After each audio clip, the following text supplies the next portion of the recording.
The second anniversary of the earthquake and tsunami that triggered a nuclear disaster in Japan is tomorrow. Today, thousands marched in Tokyo, demanding that most of Japan's nuclear reactors remain closed. The disaster at Fukushima was the worst nuclear incident since Chernobyl in 1986.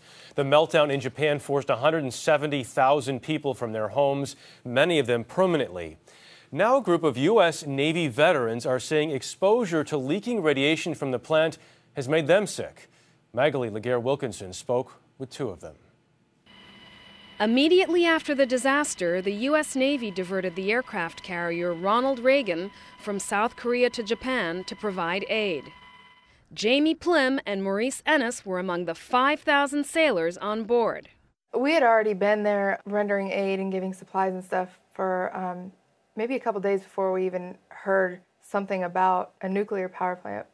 The Tokyo Electric Power Company, TEPCO, claimed the Fukushima plant was under control. But in reality, 3 nuclear reactors were melting down, releasing radioactive gases. While towns within 12 miles of the plant were evacuated, the Reagan was stationed just 1 to 2 miles from shore. I get my boots checked, there's nothing wrong. I get my hands checked, and the Geiger meter just goes crazy. They told everybody to get back, get away from me. That just made me even more nervous and more scared. I developed gynecological issues, and nobody understood it, and they just kept saying stress. I also developed asthma, got bronchitis 6 times between February and the summer of 2012. Plim and Ennis say exposure to radiation from Fukushima has made them sick.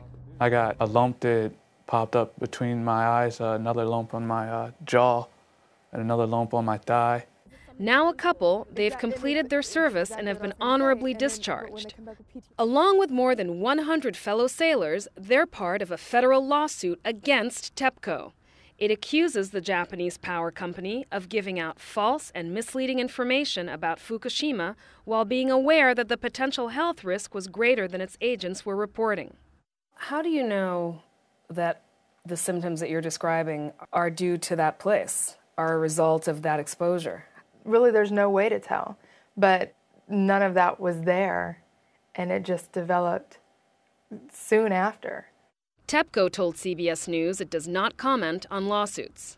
We just want somebody to give us, medical care and figure out what's wrong. But without health insurance, the couple may not know what's wrong anytime soon. Magali Laguerre, CBS News, New York.